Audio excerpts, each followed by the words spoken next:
皇上，大皇子妃她血崩不止，昏迷不醒，孩子也生不下来，这样下去，恐怕要一尸两命啊！皇上，请让奴婢进去看看大皇子妃吧，奴婢对大皇子妃的身体状况最为了解。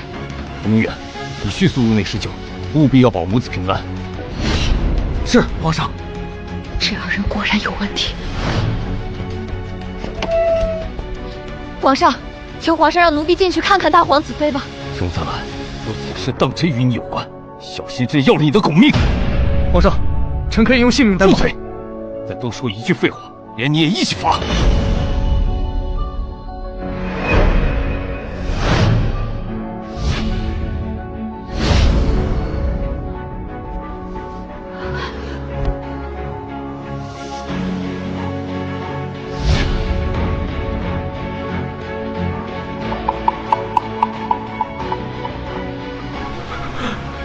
大皇子妃已经脉息全无。皇上，请允许臣随冯院派一同进去查看。冯明远在太医院中医术仅次于吴春林，难道比冯明远还厉害？去吧。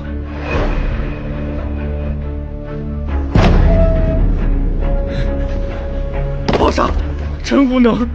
臣刚进去的时候，大皇子妃就已经经脉全无，臣罪该万死啊！皇上，好你个小医师，明知大皇子妃怀有身孕，却敢胡乱用药，你以为你是谁？神医华佗吗？后宫之中，此事尤为重大，你竟然敢越过太医院私自用药，罪该万死！来人，即刻将荣泽兰拖下去杖毙！皇上，大皇子妃早产，此事十分蹊跷，求皇上彻查后再惩治荣泽兰。如今证据确凿，有什么好查的？拖下去！皇上三思啊！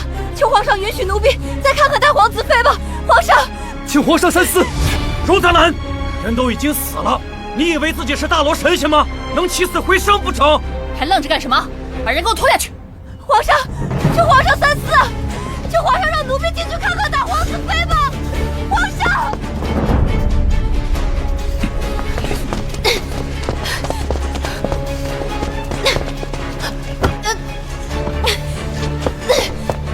且慢！世子殿下，还请不要妨碍金羽卫执行公务。萧大人，我只想说几句，请萧大人成全。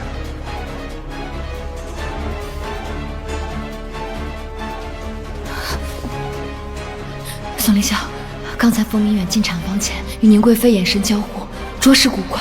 我总觉得大皇子妃的死很是蹊跷，一定要想办法进去，看看大皇子妃的眼神是否凝滞无光，手脚是否冰冷僵硬，还有面部肌肉是否松弛无力。好，我记住了。金蜘蛛，等我回来。萧大人，我知道你是皇上最信得过的人，执行皇上的命令从不手软。但这个女子，是我宋凌霄今生最在乎的人。凌霄请求萧大人，一会儿行刑的时候慢一些，我去就回。拜托了。我可以给你1炷香的时间，1炷香之内，我保他死不了。多谢。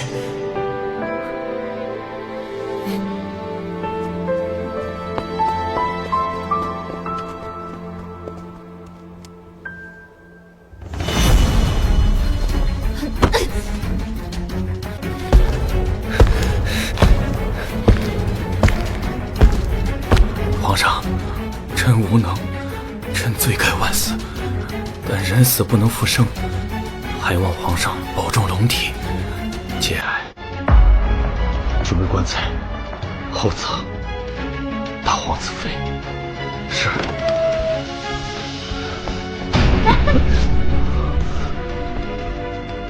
放肆！宋凌霄，你好大的胆子！大皇子妃已然轰逝，你竟敢如此无礼！宋凌霄，你要干什么？来人，把他拖出去！难道我今日就要死在这里了？母亲的人群安危喜庆，我就这样死掉。泽兰，等着我，我来了。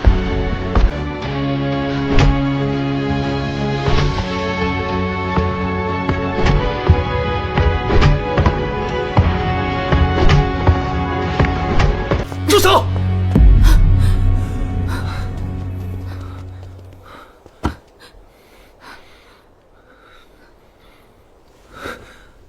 萧大人，皇上让我。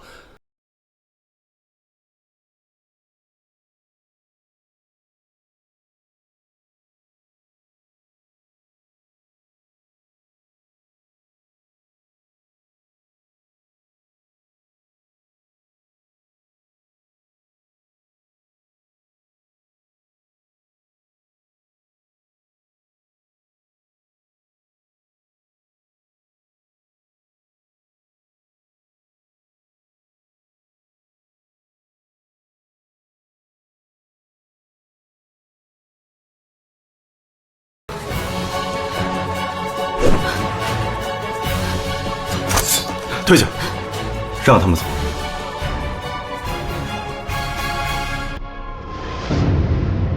等等，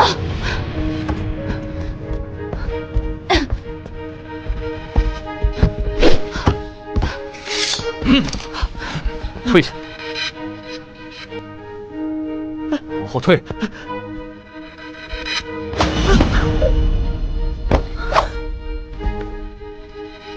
都不许妄动！宋凌霄，你要干什么？眼里还有朕和王法吗？陛下，臣今日管不了什么王法，臣只知道，就算全世界都不相信荣一氏，但我信。今日不管荣一氏做什么，我都要护着他。陛下，刚才荣一氏让我观大皇子妃之状，其气息虽绝，但双目、关节、皮肉尚有生机，恐是假死之状。大皇子妃或许还有救。陛下难道不想救自己的儿媳和亲孙子吗？一派胡言！皇上，大皇子妃脉象全无，已然身亡。荣泽兰他们根本就是胡说八道，不可轻信啊！皇上。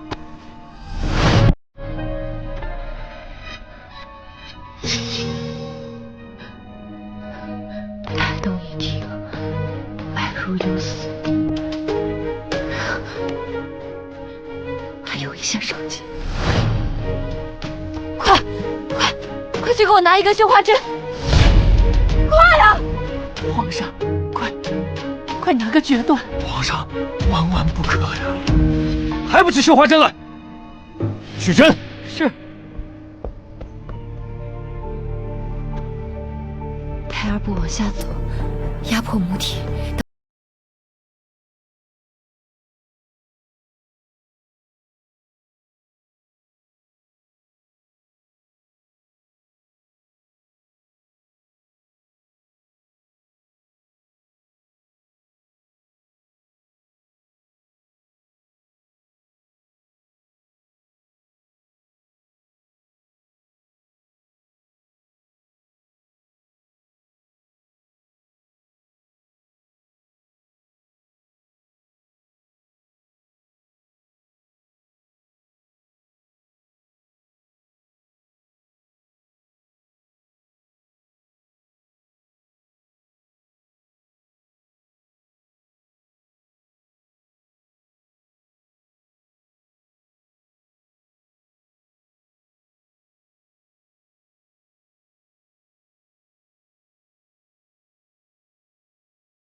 荣泽兰，朕问你，大皇子妃难产的原因是什么？还有，你是如何让小皇孙顺利降生的？回皇上，大皇子妃难产的原因是因为调皮的小皇孙手抓住了脐带导致的。奴婢找到症结所在，便对症下针，用绣花针扎了小皇孙的手。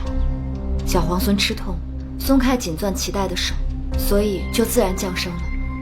所以你是说，大皇子妃气绝身亡是假象？是，大皇子妃并未气绝，而是由于难产，导致体力透支，所所以陷入了一种类似死亡的假死状态。按理说，但凡稍微有点经验的医官，都可以察觉到此时大皇子妃并未气绝。奴婢很好奇，医术高明的堂堂太医院副院判，为何就如此笃定大皇子妃已经气绝身亡了呢？伏明远，你当真没有查出来大皇子妃是假死？皇上，臣医术不精，甘愿受罚，但是请皇上明察，大皇子妃早产，皆因荣泽兰所开汤药所致。臣以为，分明是他故意下毒，意图谋害皇嗣。此等蛇蝎心肠之人，万万不可留啊！冯大人此话真是荒谬。若我真要谋害大皇子妃，我又为何拼了命的救大皇子妃和小皇孙呢？这便是荣医师这步棋的精妙之处。先下毒让大皇子妃早产，再以此为契机救下大皇子妃母子，既博得了救命之恩，又能借此事飞升，好一个阴谋诡计！冯大人这无端揣测的本事，可真让人佩服。莫不是你以己夺人？你胡说！皇上，太医院药案记录俱在，皆可证明荣医师并无疏漏，倒是冯大人空口无凭，并不可信。荣医师的品行如何？哀家养病这段时日，看得真真切切。他为保大皇子妃母子平安，自己身负重伤，仍来舍命救人。倒是某些人，心思不在救人上，一口一句定罪定罪，意欲何为啊？皇上，太后，臣冤枉，臣只认医术不精。至于到底是不是荣医师意图谋害大皇子妃和皇嗣，请皇上明察。荣泽兰，朕给你10日时间，找出真相。若10日后无法证明自己的清白，朕便会依律处置。奴婢接旨。皇上，若奴婢能证明自己的清白，可否斗胆跟您讨要一个赏赐？你救了大皇子妃和皇嗣，自然该赏。你想要什么赏赐？奴婢想要一个资格。奴婢想要从今往后，可以以女子之身，合法的行医问药。皇上，后宫有诸多女眷，有些病症实在难以启齿。以往医官们诊治，宫妃们总是要隔着屏风，多有不便。若能有一位女医官，一来可以缓解宫妃们的尴尬，二来也能更好地照料大家的身子，岂不是两全其美？母后所言倒也在理。荣泽兰，若你能洗刷自己的嫌疑，证明自己的能力，朕自会考量。谢皇上恩典。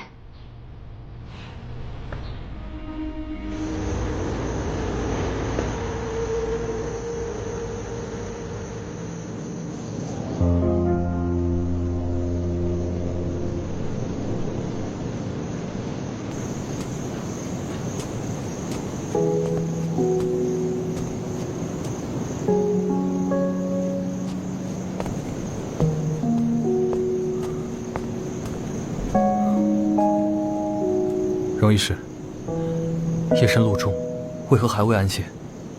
可是伤口又疼痛了。大皇子妃早产一案，疑点环生，皇上命限期破案。我在想，这问题到底出在哪里？冯明远医术高明，他若要动手害人，恐怕不易被人察觉。可是药方，承武院判看过无误，药材也皆经我手精挑细选，皆不会有问题。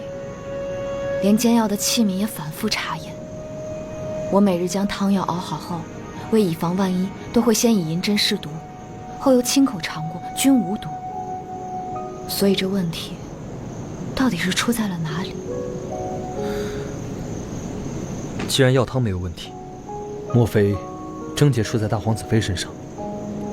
我曾查阅书籍，妇人怀胎，若是情绪激动，亦是能动了胎气的。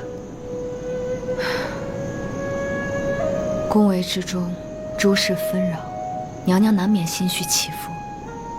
明日我便求见问诊，探其虚实。再者，宫廷膳食经手者众多，食材调配、烹煮过程都应反复彻查。我们一定会找到真相的。泽兰，真相固然重要，但自己的命也同样重要。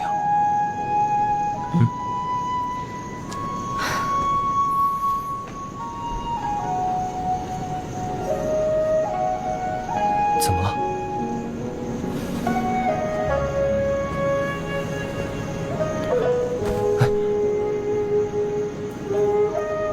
这是何意？多谢世子大人今日舍命相搏，若不是你，泽兰早已命丧黄泉。还有此前你多番相助，泽兰皆感激不已。日后若有我可以相助的地方，大人尽管开口。是啊，这救命之恩，应当要如何相报呢？那不如就以身相许吧。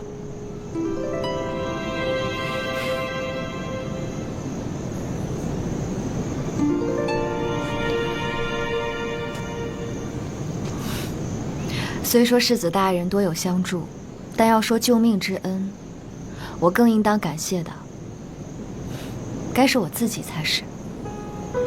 若我才疏学浅，今日就算你拼命相救，这命怕是也丢定了。是啊，容医师博学多才，胆识过人，本世子佩服。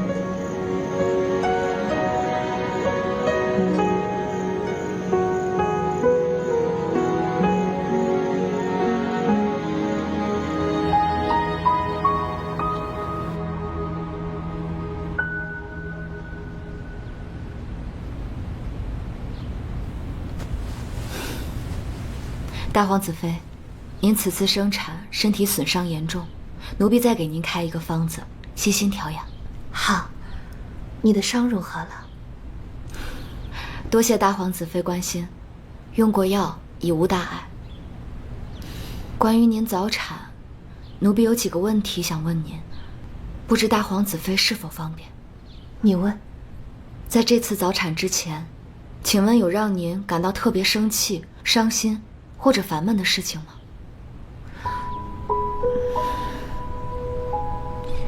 那几日虽宫中事务繁杂，但并未遇见什么特别糟心的事儿，情绪还算平稳。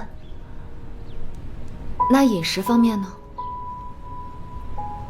回容医师，主子每日的餐食，奴婢们都有检查，并无异常，也有留存。容医师可需要再检查一遍。有劳了。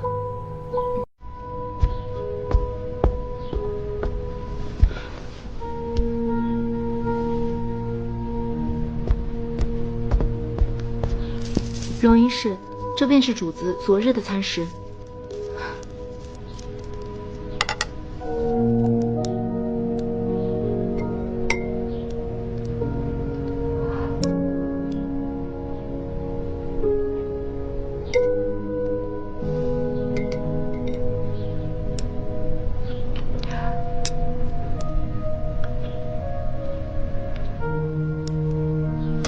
可有问题？没有。大皇子妃情绪、饮食皆无妨害，看来症结仍在那剂汤药之中。可药材查验无差，银针试毒未见异色，到底是哪里有所疏了？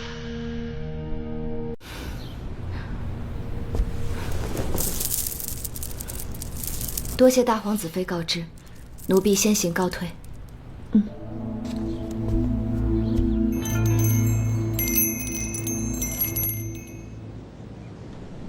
大皇子妃那边可有线索？我已经查验了所有环节，都没有问题。所以到底漏了哪个环节啊？唉，现在天气是越来越热了。我听说吴大人还向皇上提议，宫中上下用水都要先烧过，不可直接喝从井中打来的凉水。为什么？哪有天气热还喝热水的道理？那岂不是更热了？听吴大人说是为了预防水中的虫卵，可我看这井水挺干净的呀。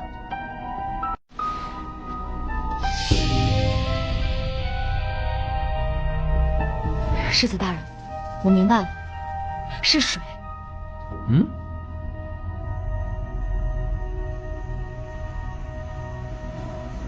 皇上，经奴婢仔细调查，大皇子妃早产一事，问题出在熬药的水上。有人暗中将熬药处的水换成了用铜锅煮过的水。这铜锅煮过的水有何问题？用铜锅熬制汤药，会极大地改变药草的药性，对身体有害。且此种办法用银针也无法检验出来。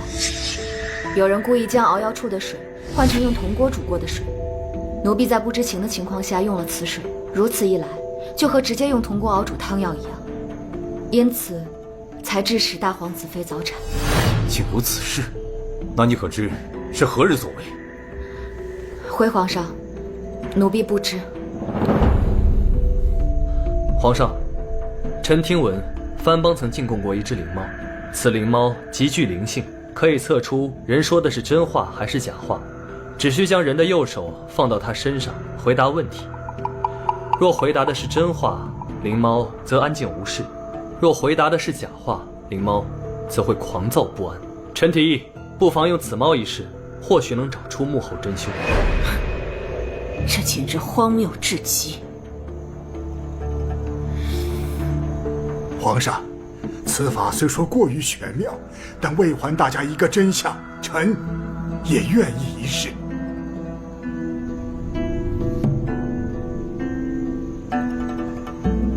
来人，将那灵猫取来。另外，将太医院所有涉事人员全部带来，一一查验。是。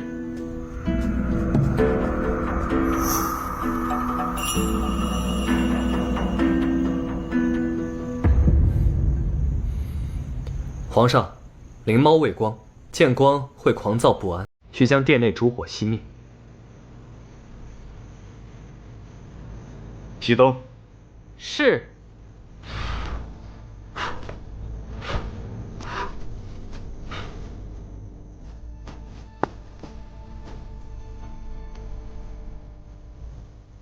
当日可是你动的手脚？不是。你可曾到过熬药处？没有。是否是你更换的水？不是。是你换的水吗？不是。你可曾到过熬药处？没有。是你换的水？不是。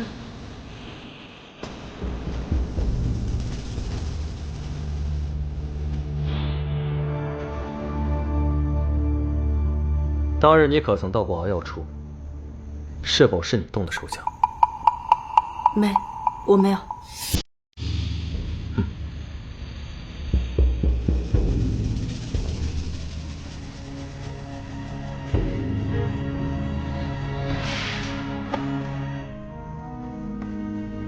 冯大人，大皇子妃的汤药可是你动的手脚？你有没有更换过熬药的水？宋医官说笑了，我怎么会害大皇子妃呢？本官也未曾换过水。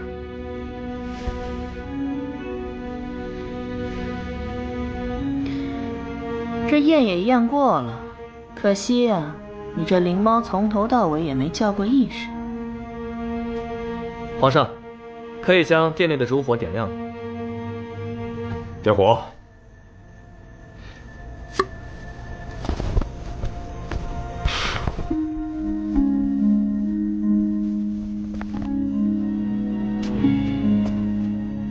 各位，请将你们的右手伸出来吧。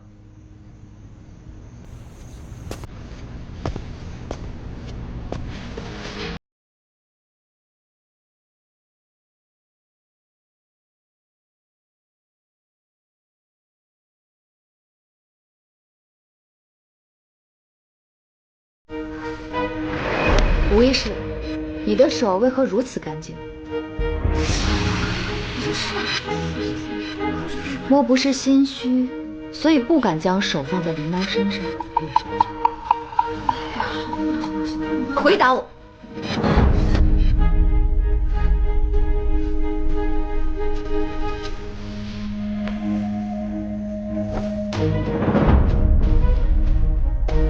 诸位，灵猫是假，方才只不过是一个测谎游戏。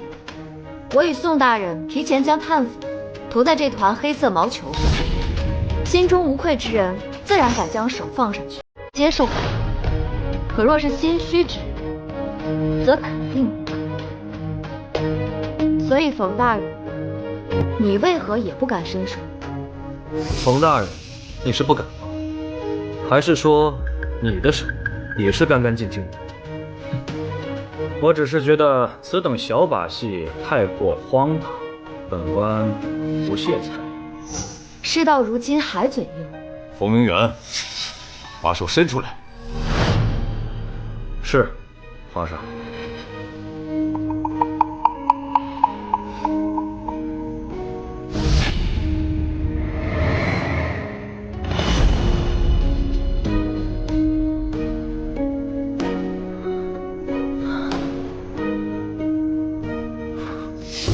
就凭你这点小伎俩，也想跟我斗？吴医师，事已至此还不从实招来，说是不是你换了熬药处的水？皇上饶命，是奴婢换了熬药处的水，奴婢也是被逼无奈。是谁指使你这么做的？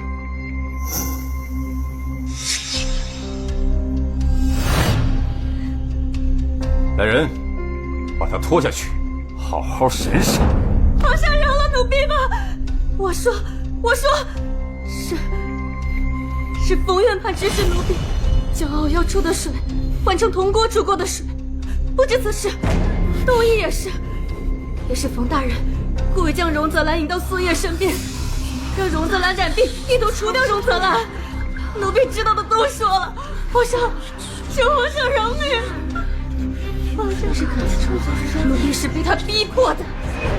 吴医师，听闻你偷药，是因为家中有个多病的弟弟。本官问你，你偷药当真是为了多病的弟弟吗？冯院判，奴婢知道错了，以后再也不敢偷御药房的药了。莫怕，只要你乖乖听话，本官让你做什么，你就做什么。如若你能做得到的话，那我暂且就不送你去慎刑司了，如何？奴婢知道了，奴婢会听大人吩咐的。好。皇上，臣冤枉啊！吴医师信口雌黄，污蔑臣啊！臣冤枉啊！冯大人，如今人证物证确凿，你还想狡辩？你的嘴怎么跟死鸭子一样硬？皇上，天气渐热，臣让吴医师把井水煮沸，只是为了消杀虫卵。每年到了这个季节，宫中都有把井水煮沸再饮用的习惯。再说，就算臣让他把井水煮了，这煮沸的水能有什么毒？我们平日喝的都是煮沸的水，也没有人中毒啊！冯院判，方才我们说的一直都是用铜锅煮过的水熬药，我现在就向你证明，用铜锅煮过的水熬药到底有没有毒。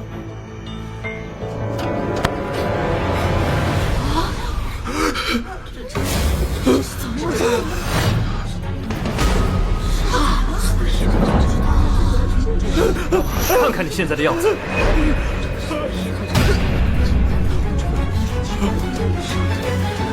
我发现水有问题后，便暗中让宋医官将你泡茶的水和熬煮养生汤的水全都换成了用铜锅煮过的水。如今你头发脱落，这般模样，还敢说这水无毒吗？胡说！我这不过是偶感风邪。皇上，臣偶感风邪，头发脱落。好个风邪！铜锅煮水，单饮无碍，可一旦与药草或茶叶混合，便会改变药草或茶叶的药性。你一个健康的人，每日用此水养生喝茶，慢性中毒之下都会出现脱发症状。何况大皇子妃怀胎体弱，因此才动了胎气。不是我，皇上，不是我。你以为你随便找个医师，皇上就会相信吗？臣冤枉啊！都是这个贱婢自己做的，都与臣无关。臣冤枉啊，皇上！冯明远，要想人不知，除非己莫为。不是的，皇上。大胆！冯明远，为何要谋害皇嗣？究竟是何人之事？皇上，臣冤枉啊！来人，把他立即拖下去，严刑拷打。是皇上，皇上，臣冤枉啊！放开我！放开我！放开我！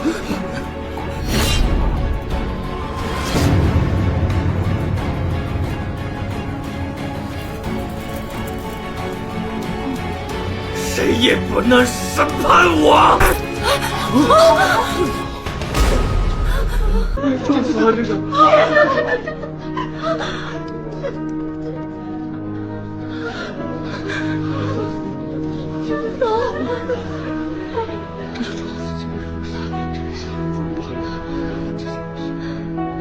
传朕旨意，冯明远谋害皇嗣，死不足惜。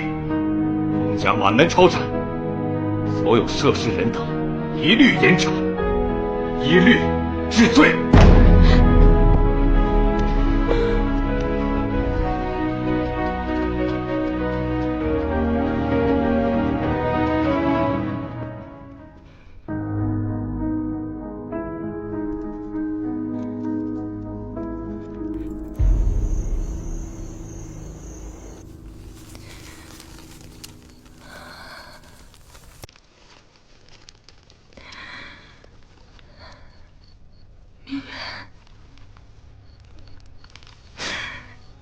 你我二人用眼相识，你待我情深，是我辜负了你。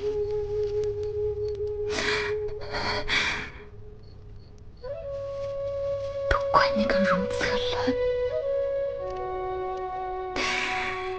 当年他娘怀我好身，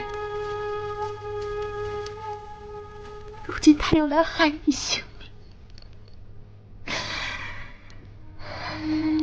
我一定要让他付出代价。我会像杀死他娘那样，把他碾成肉泥。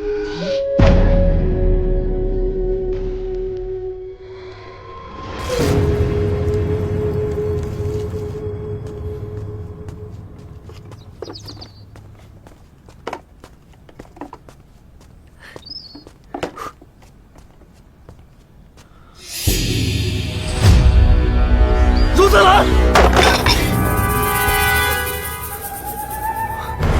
荣泽兰，你怎么了？你怎么了，泽兰？你醒醒！来人，传太医！泽兰，在皇宫之处，处处藏着危险和陷阱。我日日担心你的安危，每次见你孤身犯险，我都怕再也见不到你了。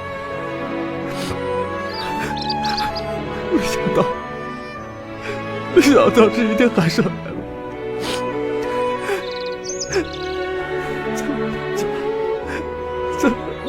对不起。宋凌霄。快喘不上气了。你没事啊？啊？我只是喝了些梅子酒睡着了。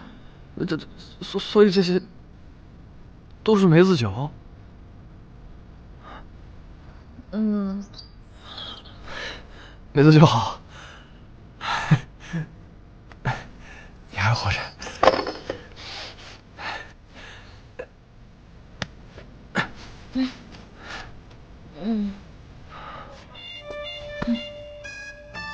3次酒能喝成这样，也挺好的。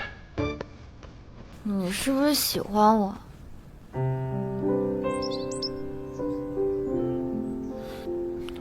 我以为我看你的眼神，连御花园的喜鹊都该明白了。是吗？我怎么看不出来？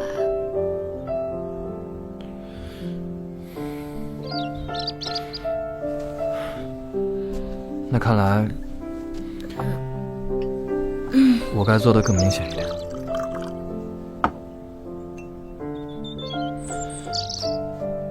醒酒。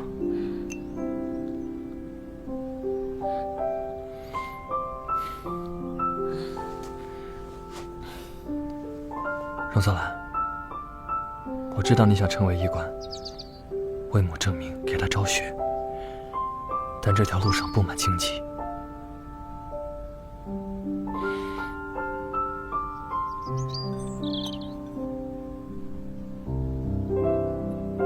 荣泽兰，你可愿意在这布满荆棘的路上寻找一位与你同行的伙伴？他可以做你的侍卫，为你遮风挡雨，替你披荆斩棘。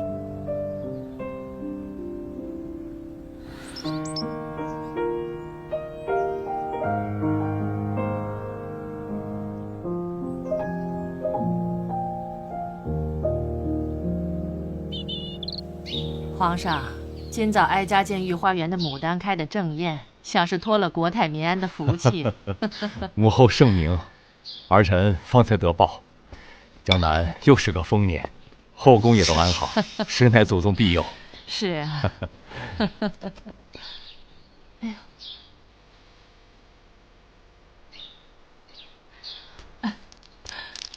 哎呀，朕的小皇孙来了。哎呦，皇上，快看！哎，哎呦，小皇孙真可爱。父皇，儿臣有个请求，还请父皇恩准。但是无妨。儿臣经此大难，深觉后宫诸多女眷的不易，因男女大防，平日里有些病症，向男医官问诊多有不便，因此病情时常耽误，苦不堪言。儿臣斗胆，请父皇考虑为后宫的女眷们增加一位可以看诊的女性医官。皇上，大皇子妃所言极是。皇上，女子为官，与理不合。况且，自古以来，这世上哪有女子为官的道理啊？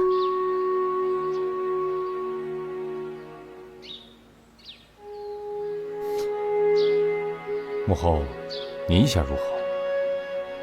妇人的病症，与男医官言说多有不便。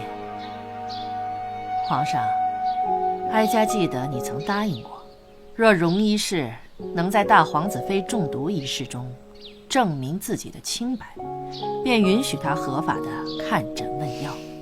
如此一来，不封他为医官，如何合法呢？荣医士医术精湛，保过皇子妃和你皇孙的平安，还治愈过哀家和小公主。我看呐，皇上该兑现承诺了。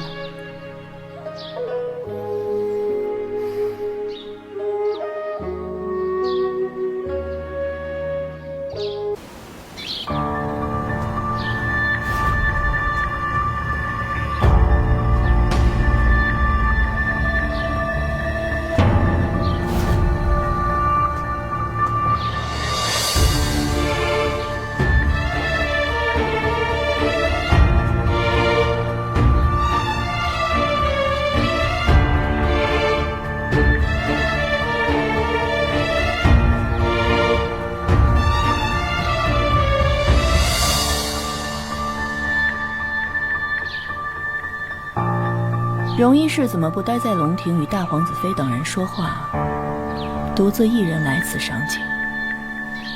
此处花香沁脾，最宜凝神静气。荣一氏步步高升，如今更是宫里的红人。本宫想提点你一二，在这宫里，凡是有小心思、手眼伸太长的人，都不会有什么好下场。那苏叶呢？她的手伸得太长了，一个3等医士，弄脏了宁贵妃您的衣服而被杖毙。大皇子妃呢？她的手伸得太长，莫名其妙的早产。这宫里的疑云，总要有人不服。你这张嘴比你母亲还会说，只是不知这命是否也会更长。多谢娘娘夸奖，奴婢定会努力活得长久些。奴婢相信，善恶终有报。就像冯大人，前日里还好好的人，说没也就没了，倒叫人想起那句话：举头3尺有神明，不是不报，时候未到。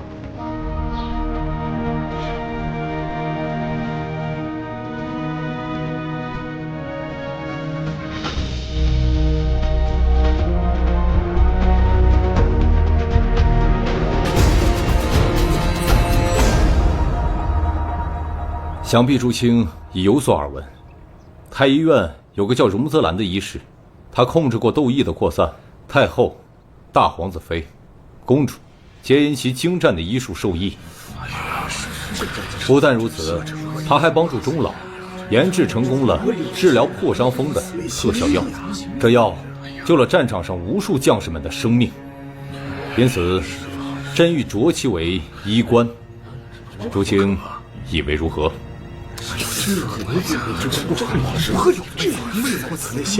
皇上，万万不可！女子为官有悖我朝礼制，自古以来从未有过女子担任医官之力。此例一开，恐成天下笑柄，望皇上三思啊！对，望皇上三思。皇上，臣也以为不可。3纲5常乃立国之本，女子应恪守妇道，怎可为官？荣泽兰虽有医术，但也不能坏了祖宗的规矩。臣附议。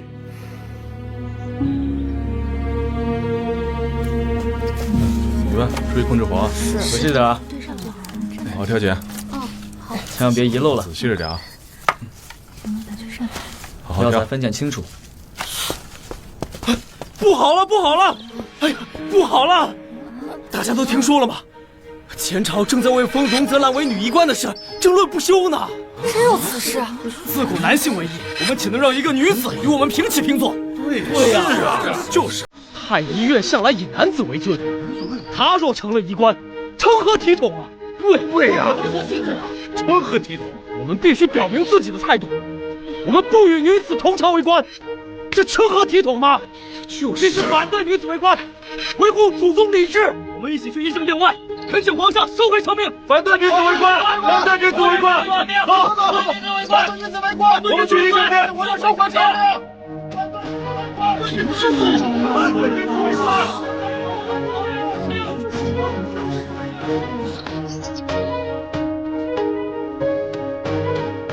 皇上，自古以来从未有女子为官的先例，断不可开此先河呀！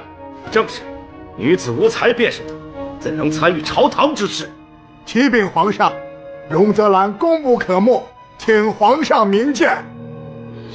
说这个可是听闻诸位大人正在为小女子成为医官之事争论，不知可否容小女子进殿辩上一辩？选。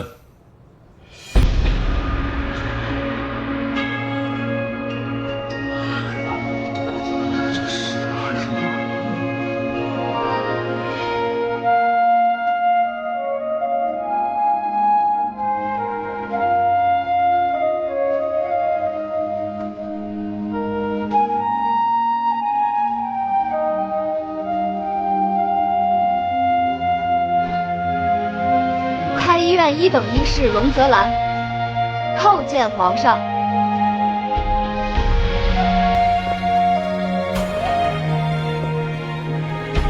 皇上，太医院中医官在殿外长跪不起，恳请皇上收回成命，不可让女子为官。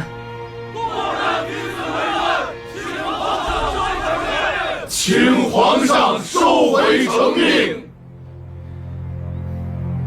荣泽兰，今日进殿机会难得，你有何想法？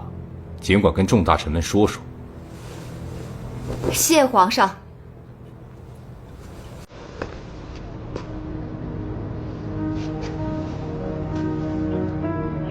刚听大人们提到，女子无才便是德，不应参与朝堂事宜。女子无才便是德，原意是女子要拥有才学，但不显露，能明辨是非，这是一种难得的品德。这美好的品德，何时被曲解成了束缚女子的枷锁？昔年黄道婆躬身入仕，革新棉纺技艺，促进了棉纺织部的发展，造福天下百姓。可曾有人说过她是女子，而不该抛头露面参与世事吗？无女子为官之力，此例一开，成何体统？李冰驻都江堰，前无补；蔡伦造纸术，亦无就例。若世事循规蹈矩，我大梁恐至今都还在结绳记事。况且医官之责在悬壶济世，而不应以性别论医术之高低。医者仁心，岂分男女？荣医士以真实救太后，以妙守护皇嗣，此等功绩，却还在争什么宗教礼法？你们这帮人，当真是迂腐之极！满口胡言，巧言令色。皇上，荣泽兰乃罪妇柳福龄之女，罪人之后不可为官，此乃大梁律法。敢问大人，皇城司可有确凿记载关于我母亲罪行的卷宗？若无卷宗，仅凭一张嘴，你是如何确定我是罪妇之女？皇城司可有此案卷宗？回皇上，柳福龄一案并无卷宗。皇上明鉴，既无卷宗，皇城司也未曾受理过此案，奴婢母亲便不是罪妇。昔年家母为太后治疗校正之法，用的是万夫方，见阳气正盛，以辛温之药驱散肺中浮痰。只是太后年事已高，气血浮动，所以无法立即见效。尔等视朝廷俸禄，居高位，不识岐黄变通，反以不合规矩为由罗织罪名。说到底，你们不过是怕昔日对你们俯首帖耳的女子，成为女官后与你们平起平坐罢了。说的巧舌如来，满口纲常容母，不过是守旧之徒护权的遮羞布。若真怀治国安民之志，岂会以男女大防为由置天下妇孺疾苦于不顾？若真有治国安邦之意，就该让女子行医，让天下妇人都能方便就医，及时得到救治。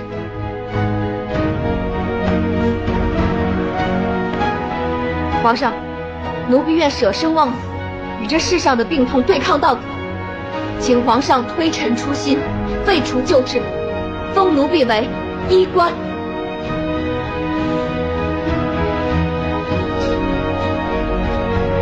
皇上，臣附议。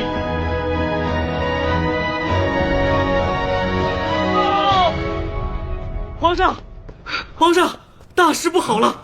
大皇子与二皇子不慎坠马，二皇子重伤垂危了。什么？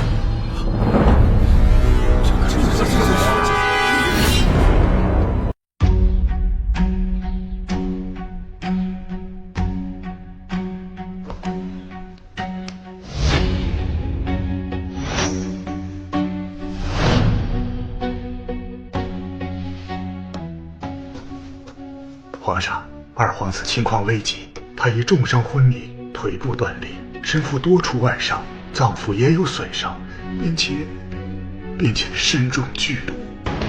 中毒？这到底是怎么回事？回皇上，二皇子听闻大皇子巡查河道归来，特意邀大皇子赛马，谁知马匹突然癫狂，二皇子坠马后又被风马踩伤。好好的马，为什么会发疯了？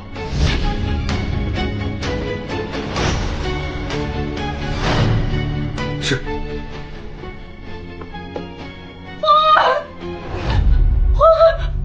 皇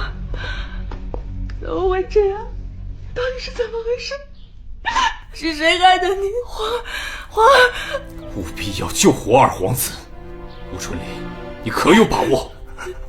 回皇上，二皇子身受重伤，内脏已经出血，而且剧毒难解。这么重的伤，恐怕凶多吉少。住嘴！不管有多少把握，都给我尽全力救治，否则我唯你是问。皇上，二皇子如今的情况，恐只有剖腹治疗，尚有一线生机。一派胡言！剖腹治伤，九死一生，臣建议保守医治。荣泽兰，究竟是何居心？你想谋害我的皇儿吗？宁贵妃，我与二皇子无怨无仇，我为何要害他？荣泽兰，你所说的办法，当真能救活二皇子？回皇上，古有华佗，乃杨医的先驱，他曾成功实施过恶瘤摘除和胃肠缝合等复杂治疗。奴婢认为，若准备充分，可一试。皇上，臣曾听军中的医官提过这剖腹治法，战场上受了伤的将士也有因此法治疗活下来的先例，并非毫无依据，事不宜迟，还请皇上定夺。来人，去请钟老。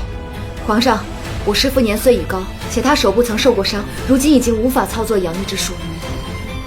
吴世林，太医院可有人会此医术？回皇上，边关紧急，太医院的杨医都援军去了。臣等无能，竟然没有一个人会，这要你们有何用？怎么会这样？二皇子无辜可怜，但宁贵妃害得我母亲含冤而死。若二皇子死了，宁贵妃必定痛苦万分，这无疑是对她最狠的报复。兰儿，你要记住，医道治人不分贵贱，无论市井乞儿、牢狱囚徒，与宫闱显贵并无二致。医者既执岐黄之术，便当以人心度人。勿论贫富，勿辨男女，勿别长幼，天下生灵皆为性命，俱当倾尽全力救治。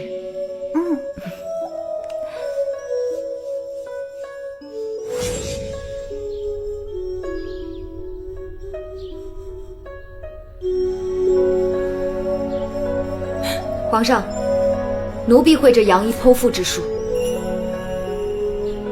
泽兰，这等凶险之法，你如何习得？回大人，奴婢在吉安所守职时，跟随钟老学习的便是这杨医之术。荣泽兰，你可有把握能救回二皇子？有把握，但需先知二皇子身中何毒，只有解了这毒，才能实施这杨医之术，否则毒入五内，就毁天法术了。是断魂草，我皇儿所中之毒是断魂草。你怎么会知道？荣泽兰，荣泽兰，我求求你救救我的皇儿，我求求你，想要什么我都给你，只要你能救救我的皇儿，我求求你。宁贵妃，您应该知道我想要的是什么。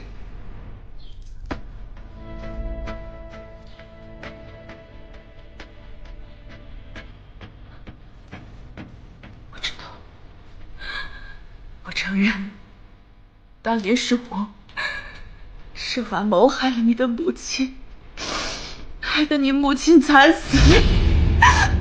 荣泽兰，你想让我承认什么，我都跟你说。我求求你，我求求你，救救我的皇儿！宁贵妃，竟有此事！皇上，先救二皇子。眼下救活二皇子才是最重要的事，至于其他的，待救下二皇子再说。好，吴院判，眼下这解毒之法还有剖腹的方案，我们还需要商议。好。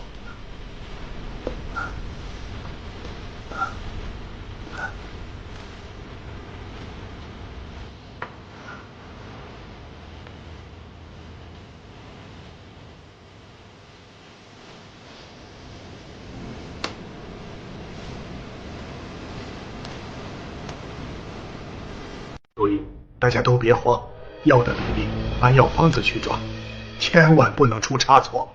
是。必须在天黑前将汤药熬好，若是天黑之后视线受阻，开腹的风险会更大。是。顾大人。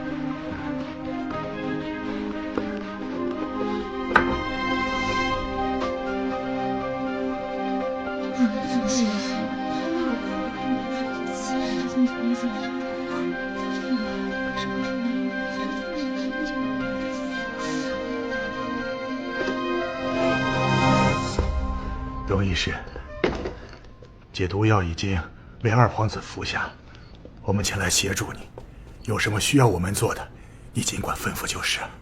吴院判，待会儿开始后，我要为二皇子针灸止疼，劳烦您帮我监控其脉搏。好。各位医官，请协助我进行剖腹操作，切记一定要集中精神，按我说的做。是。宋大人，眼下天色已晚。这烛光虽亮，但剖腹治疗还需要更充足的光线，才能看清细微之处。交给我。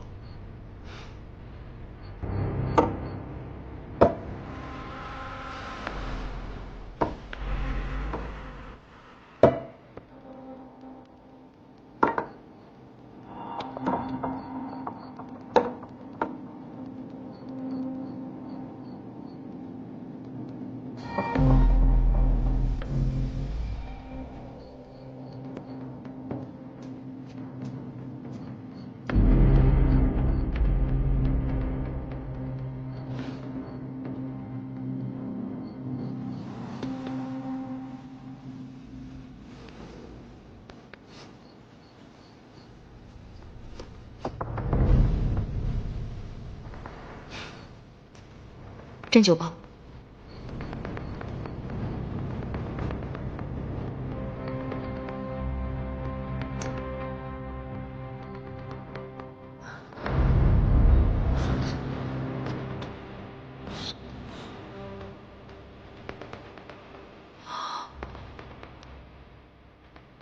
我先用千斤钉破针，封住二皇子关键穴位，防止失血过多。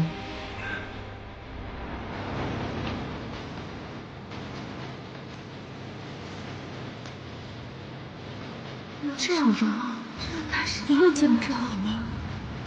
我又以银针刺入肾腧穴、委中穴、足三里穴。这是何针法？针灸麻醉，进行局部麻醉，配合我的千斤钉破针，能确保二皇子不会在剖腹中途因为疼痛而醒过来。这针法玄妙啊！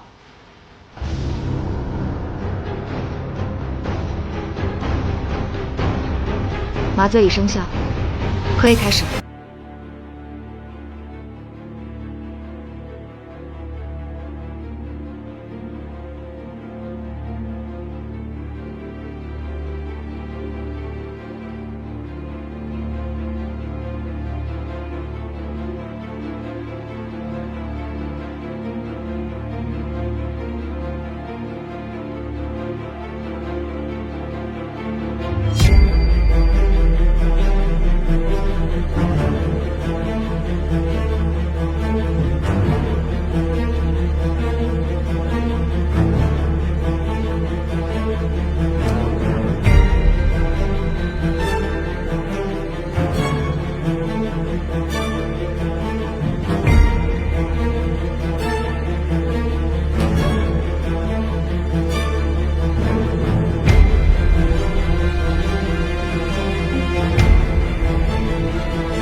然而病因素旧，须临事不惑，唯当审地盘思，不得于性命之上，率尔自成俊快。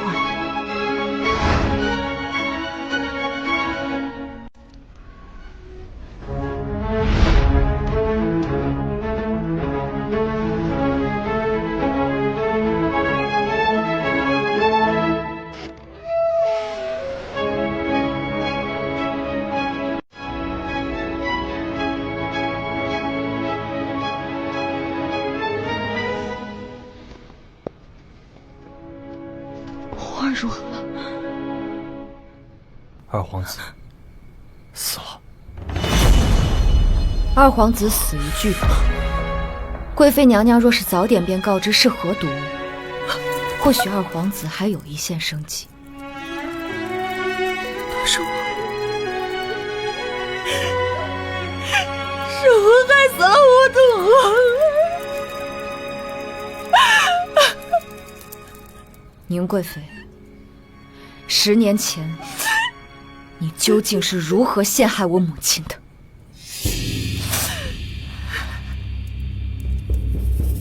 是你做的好事。你说，你是如何知晓二皇子所种的是断魂草？还有柳茯苓之事，究竟是怎么回事？今日若不说个明白，休怪朕无情。皇上，两位皇子坠马之事也已查清真相。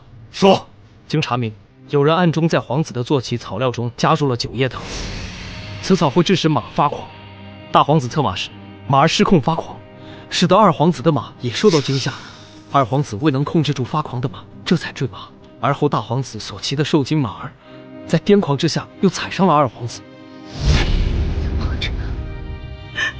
是我害死了我的皇儿。贱人，是你命人在草料中下药，是不是？你当真是罪无可恕，不仅戕害无辜之人，连朕的儿子也不放过，苦毒还不食子啊！我没有想要害我自己的皇儿。那中毒又是怎么回事？是我错了，是我作恶多端，才会报应在我儿子身上。我原本是命人给大皇子糕点下毒，本想让他毒发坠马，怎料到中毒的是我儿，坠马的也是我儿。你简直罪大恶极！皇上，臣暗中调查，10年前柔妃怀孕，曾多次被人下毒。之前后宫中诸多子嗣早夭，都与宁贵妃与冯明远有关。还有10年前荣泽兰之母柳茯苓，便是因为发现宁贵妃给柔妃下毒而被戕害。这是臣找到的证据，请皇上过目。皇上，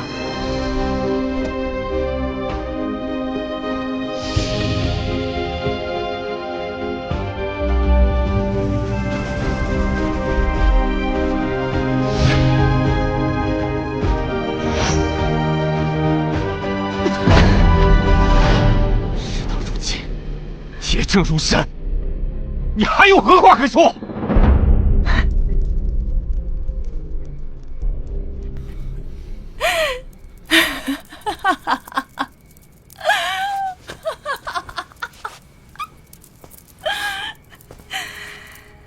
事到如今，我也没有什么好隐瞒的。如今我的孩子也没了，我便把这真相都告诉你们。10年前，柔妃怀有身孕，我怎能容忍她生下皇子威胁我儿子的牵扯？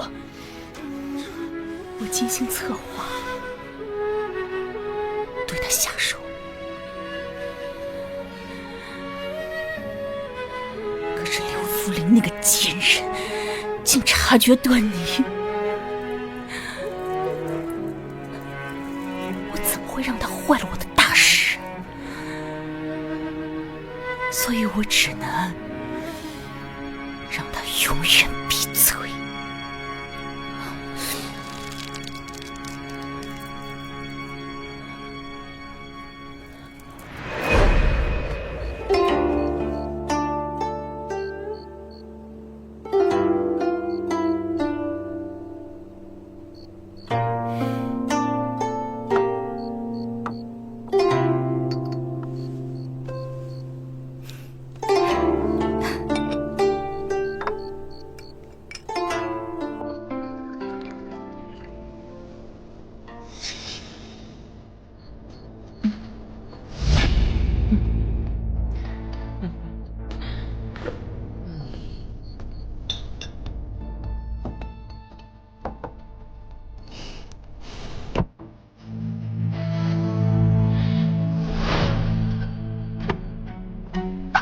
太后，太后，你怎么了？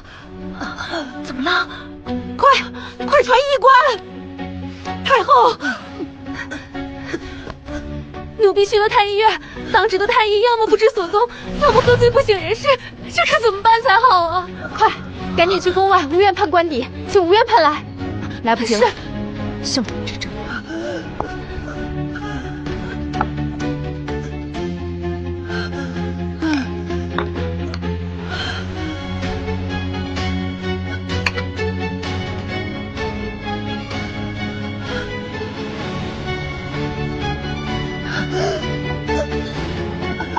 幸好习惯随身常备一些药物。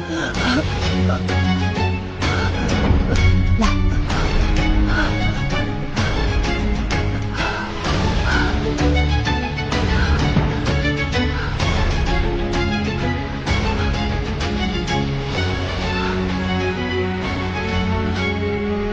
太后，太后！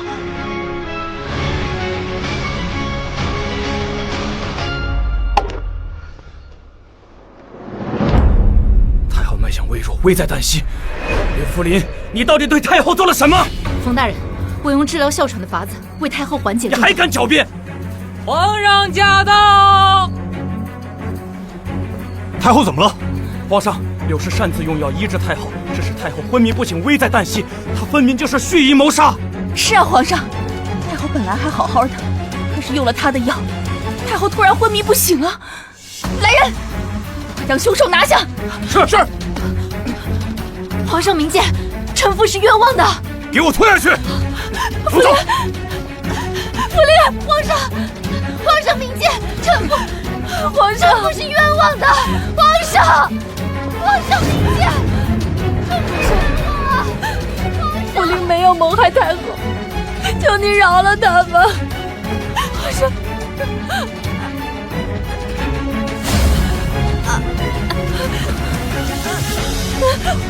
兰妃，你怎么了？快去！娘娘，我屡次给怀孕的柔妃下毒，都被柳福临识破。本来想除掉他，继续对柔妃下手，可是没想到，柔妃竟因此动了胎气，早产，还生了个女儿。既然他威胁不到我，便饶他一命。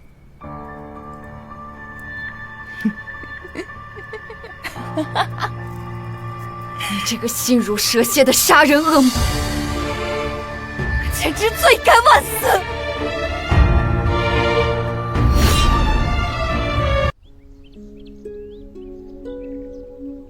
贱人，你当真是蛇蝎心肠，害我子嗣，毁我后宫！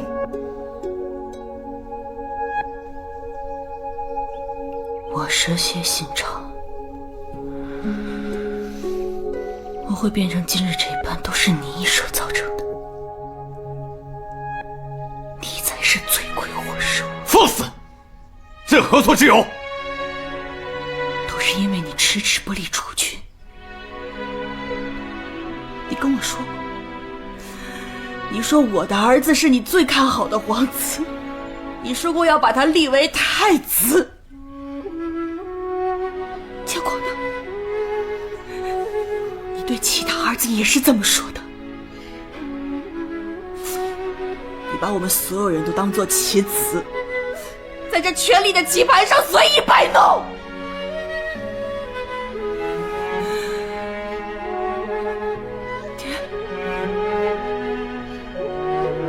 爹，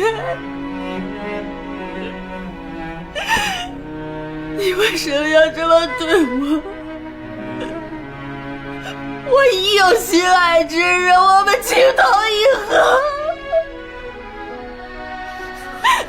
可是你却为了家族利益，硬生生的把我送进这耻人的皇宫里。你还说一定要我生个儿子，让我把他扶为太子，让整个家族享尽荣华富贵。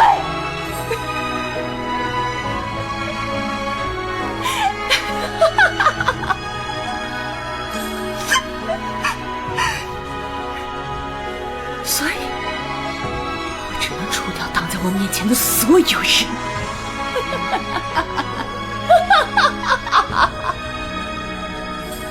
诸强之内，百古为己。金玉其外的尊荣下，是万千血泪铸就。那些被称作贤良淑德的规训，竟成了悬在女子颈间的利刃。有人借此攀附青云，有人为此癫狂痴狂。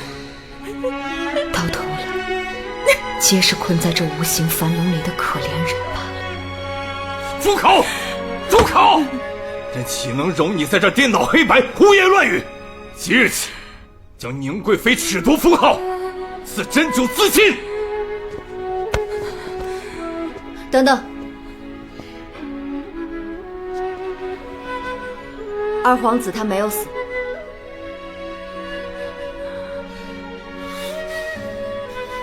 你说什么？他的命保住了。我的皇儿没有死，是吗？我的皇儿没有死是吗？给朕拖出去！我的皇儿没有死是吗？我的皇儿没有死，是不是？我的皇儿没有死。荣泽兰，你又立了一功，没让朕失望。谢皇上夸赞，这是奴婢身为医者应该做的。凌霄，事情已经结束，你也该从太医院出来了。臣遵旨。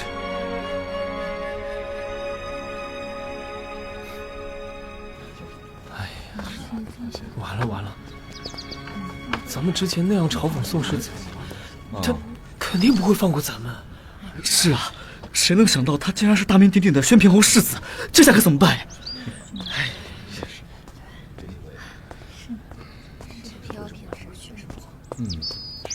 那你看看这个啊。世子殿下，世子殿下，世子殿下，之前是小人有眼不识泰山，小人不该嘲笑您走后门，实在是罪该万死，还望世子恕罪啊！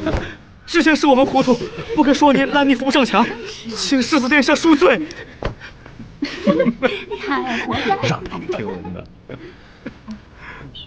想让我既往不咎，也不是不行。这样吧，你们今天一整天见到谁都要说一句我是烂泥，我扶不上墙。做到了我就考虑原谅你们。是世子殿下，多谢世子殿下，多谢世子殿下。你看看，我是烂泥，我扶不上墙；我是烂泥，我扶不上墙；烂泥，我扶不上墙。那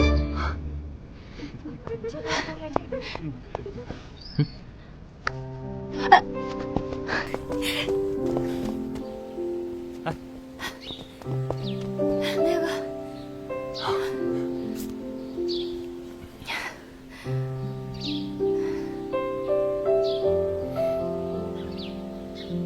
你这么看着我做什么？可是有哪里不对啊？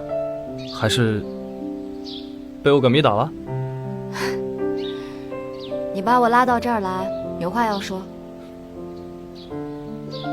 我在太医院的任务也算圆满完成了，以后我就不能日日待在皇宫了。一路顺风。什么顺风？你就没有别的要对我说的吗？没有啊，这天色也不早了，宫门应该要落锁了。你是今天就要离宫吗？你就这么希望我离开啊？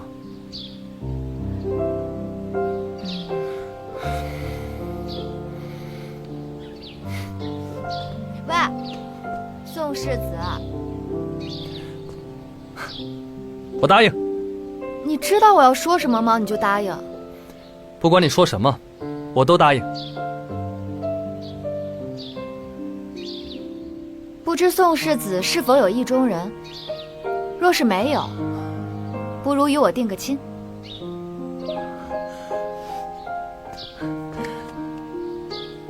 好啊。不过这般大事，是否应该先知会家中长辈一声啊？家母已过世，我的亲事我自己便能做主。好，那就依你。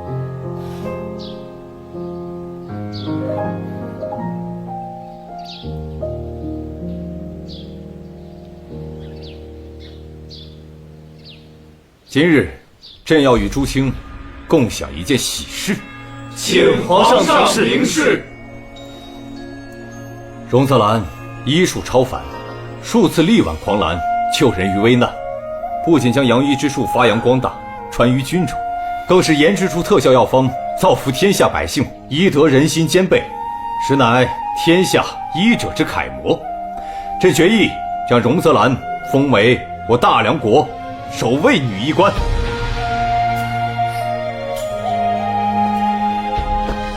臣领旨，谢皇上隆恩。此外，10年前太后寿宴一案，现已查明，柳氏茯苓对太后的诊治及时妥当，并无差错。朕已下旨恢复其声誉，以正视听。臣谢皇上。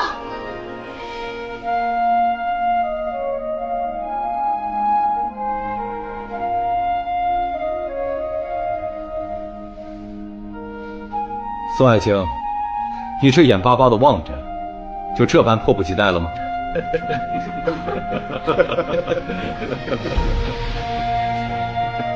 朕早就听闻你与荣医官情投意合，今日便做个顺水人情，为你们2人赐婚。好啊，好啊，好啊，好啊，好，臣谢皇上。奉天承运，皇帝诏曰：朕观太医院医官荣泽兰妙手仁心，屡解宫闱臣科；宣平侯世子宋凌霄忠勇兼备，2人皆为栋梁之才，情笃意合，实乃天作之合。今依例赐婚，则吉日完婚，万2位琴瑟和鸣，共襄家国。钦此。臣谢皇上隆恩。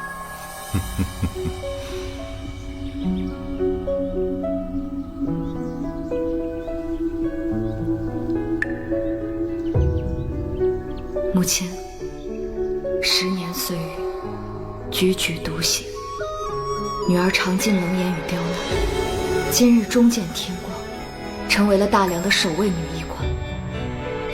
首位女医官既是荣耀，更是万千女子破茧的心火。母亲，女儿做到了，为您洗刷了冤屈，您的在天之灵终于可以安息。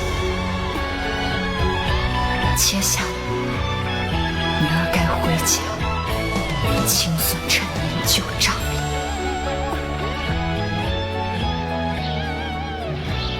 怎么还不来？看我这个收拾的，你也没想到，这个小事是女子。来来来了来了！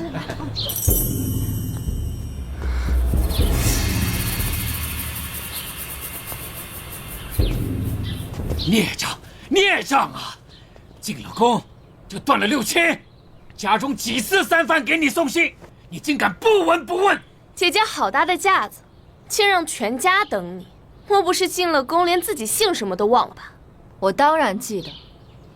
我今日回来，便是来给你们送一份大礼的。圣旨到！荣泽兰接旨。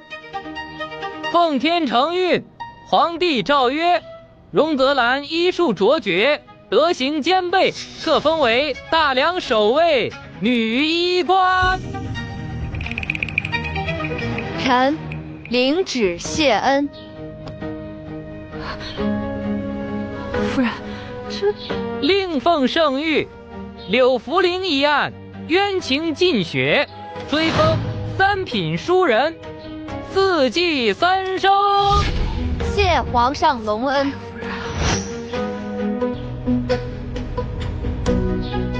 如今母亲沉冤得雪，你可有半分忏悔？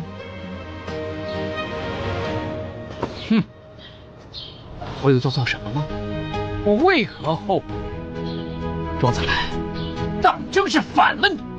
就算你做了医官，也是我荣家的女儿，在这府里轮不到教训我。放肆！竟敢对世子妃这般无礼！陛下早有圣谕，荣泽兰指婚宣平侯世子，不久便择吉日完婚。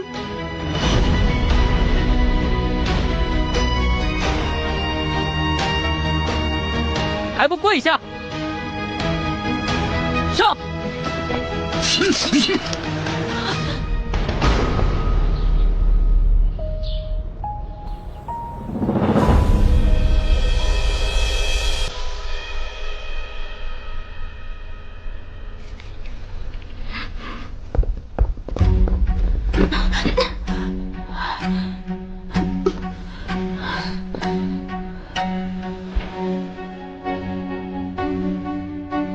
荣承德，现在我要你对着母亲的牌位，好好忏悔你当年的过错。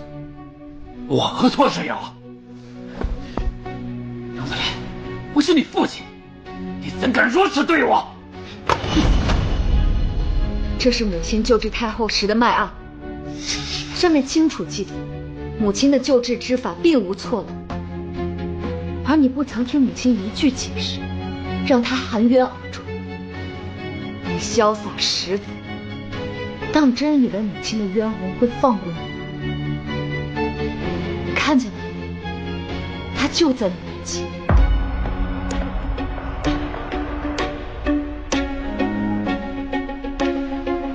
即便他是清白的，那又如何？他现在已经死了。荣子兰，你就算再恨我，也是我荣家的女儿，不是他柳家的。这一辈子都要靠着我，靠荣家。如此说来，我还应当感谢你。我最后再问你一次，你对我母亲见死不救，可曾有半点后悔？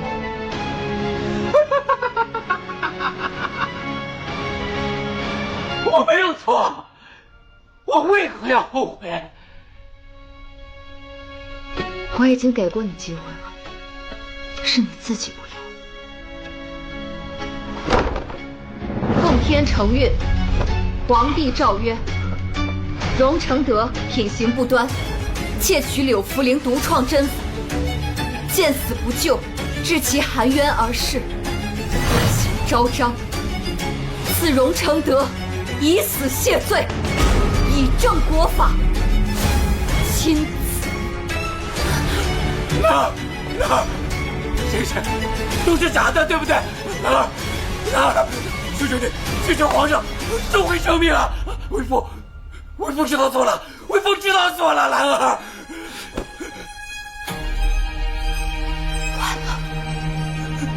兰儿，求求父亲，我是你亲爹呀，兰儿！兰儿，是他，都是这个毒妇。当年是他听到荣成雪要给你娘治病，跑来跟我通风报信。兰儿，他才是罪魁祸首。兰儿，你同皇上说，把他赐死，对，把他赐死，是他害死的你娘。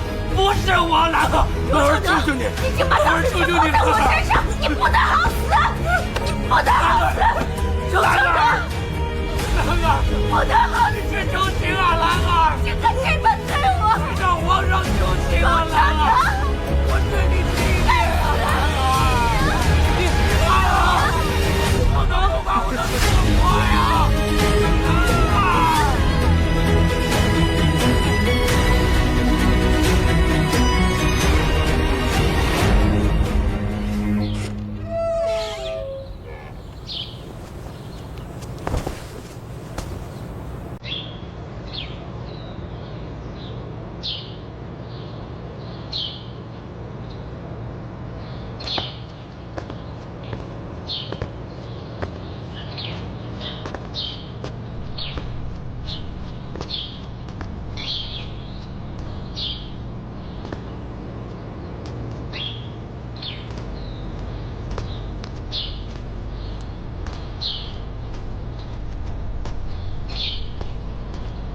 红墙内外，多少女子困于无形枷锁，看似施害者，实则亦为世道所困。张月瑶、荣泽烟之旅，不过是被这世道扭曲的可怜人罢了。但愿有朝一日，闺阁中人能挣脱桎梏，凭己之能，立身一世，不必仰人鼻息，亦能活出朗朗清波。